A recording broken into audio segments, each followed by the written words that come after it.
The gym doors slid open, and the laughter hit me before the music did. It wasn't the warm, friendly kind of laughter, it was sharp, surprised, the kind that makes you instantly check your clothes, your posture, your worth. I froze for half a second, my hands gripping the straps of 3 identical backpacks, each tugged by a small hand. My triplets looked up at me with those wide, trusting eyes, unaware that in the next few minutes, their father's past was about to collide with his present in the most public way possible. I almost turned around, almost, but then I took one step forward, not knowing that someone in that room, someone powerful enough to change everything, had already noticed us. It had been 7 years since the divorce, 7 years since my name stopped meaning anything impressive. Once, I'd been the guy with potential. Now, I was just the single dad. My ex-wife, Layla, had made sure of that narrative. When she left, she didn't just take her things, she took the story, the sympathy, the social standing. I stayed with the kids. 3 newborns, 1 exhausted man, and a future that looked like a foggy road with no signs. The reunion invitation came unexpectedly. Old classmates insisted I come, said it would be good to reconnect. I told myself I was strong enough now. I told myself the past couldn't hurt me anymore. That was a lie I believed right up until I saw Layla standing near the center of the room, elegant, confident, her laughter effortless. She saw me too. Her smile changed, not surprised, not happy, amused. "Well," she said loudly, eyes drifting to the kids, "I didn't know this was a daycare now." The room went quiet in that way people pretend not to notice but absolutely do. My face burned. I felt every late night, every unpaid bill, every moment of doubt stack on my shoulders. I opened my mouth to respond, but nothing came out. What could I say? That I worked 2 jobs. That I hadn't slept properly in years. That I chose my children when she chose herself. She continued, softer but sharper. "You look tired. This must be hard for you." One of my daughters squeezed my hand. "Daddy, are you okay?" That was the moment I realized the humiliation wasn't just mine, it was happening in front of my children. I knelt down, smiled for them, and said I was fine. Inside, something cracked. We moved toward a quieter corner. I tried to focus on the kids, on the snacks, on anything but the eyes I felt on my back. Then a man approached us. He was older, calm, dressed simply but with an ease that suggested he didn't need to impress anyone. "Your kids are very polite," he said. "That says a lot about their father." I thanked him, assuming it was just small talk. We spoke briefly, about parenting, about how hard and beautiful it is. He listened, really listened, like my words mattered. Before leaving, he handed me a card. No title, just a name and number. "If you ever need help," he said, "call." I tucked it away, not thinking much of it. People say things like that all the time. The rest of the night passed in a blur. Layla didn't bother me again, but the damage was done. On the way home, the kids fell asleep in the car, their heads leaning against each other, peaceful. I sat there for a long moment before driving, wondering if this was all my life would ever be, surviving, not living. 2 weeks later, my phone rang. I almost didn't answer. Unknown number. I was making dinner, one child crying, another asking for help with homework. When I picked up, the voice was familiar. "It's the man from the reunion," he said. "I hope you remember me." He asked if we could meet. Curiosity overcame caution. We met at a small cafe. That's when I learned who he was, not from him, but from the whispers around us.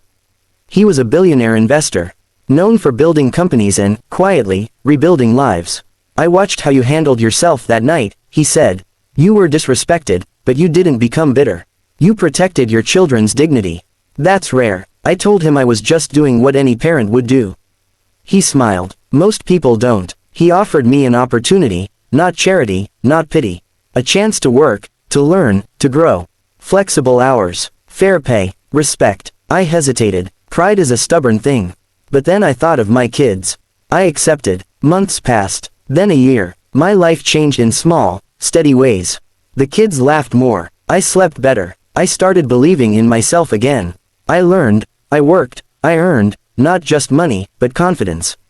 Then came another invitation, another gathering. This time, I walked in without fear. Layla was there again. She noticed me immediately, not because I was loud, but because I was different. Calm, grounded. My children walked beside me, confident, happy. She approached, her tone uncertain. "You look different." I smiled politely. Life has a way of surprising you. That's when the man stepped beside me, placing a hand on my shoulder like it belonged there. Someone nearby whispered his name. Faces turned, eyes widened. He looked at my kids. These are the triplets I told you about, he said to the group. Their father is one of the strongest people I know. Lila's smile faded. For the first time, she had nothing to say. I didn't feel victory. I felt peace. That night, as I tucked my children into bed, my son asked, "Daddy, why were people nicer to you today?" I thought for a moment. Because sometimes, I said, people don't see your worth until you stop doubting it yourself. The truth is, I didn't need a billionaire to save me. I needed someone to see me, and in doing so, help me see myself. The real success wasn't money or status. It was walking through life with my head up, my children's hands in mine, knowing that humiliation didn't define me. How I rose from it did. The first thing I heard when I walked into the reunion hall was my own name, spoken with a laugh that carried more memory than kindness. It stopped me mid-step. My triplets tightened their grip on my hands as if they felt the shift in the air before I did. In that moment, I understood something terrible and undeniable. This night wasn't going to test my confidence, it was going to test my dignity.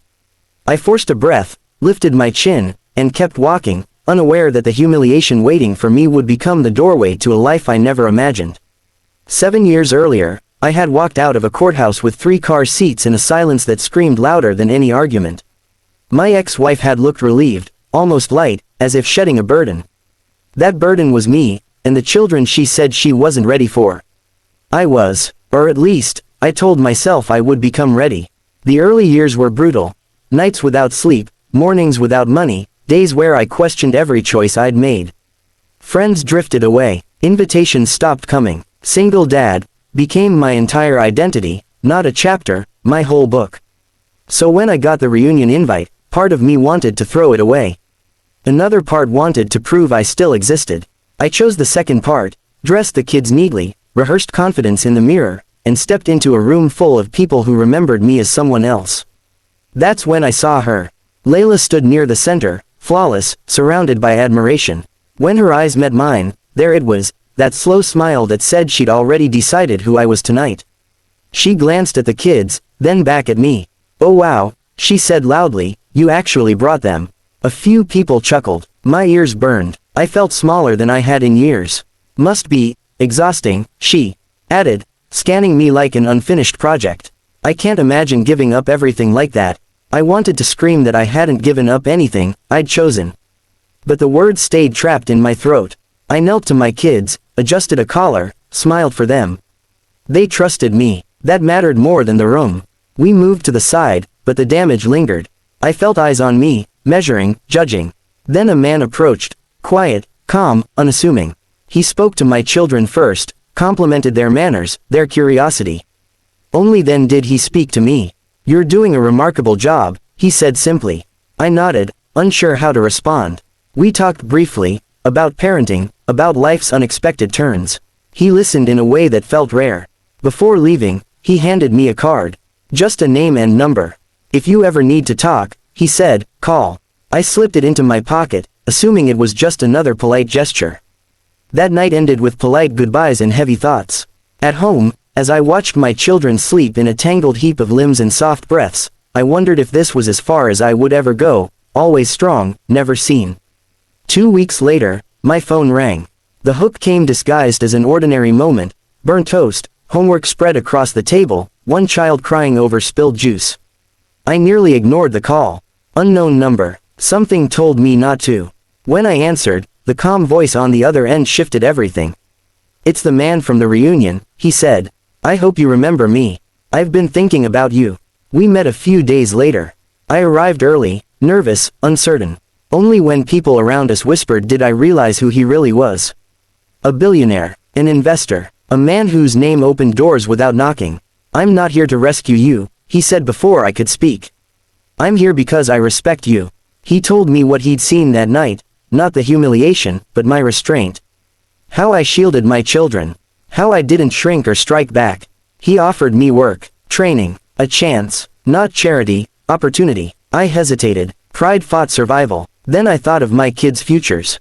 I said yes. Life didn't change overnight. It changed quietly. steadily. I learned new skills, worked hard, earned trust. My kids saw me come home tired but hopeful.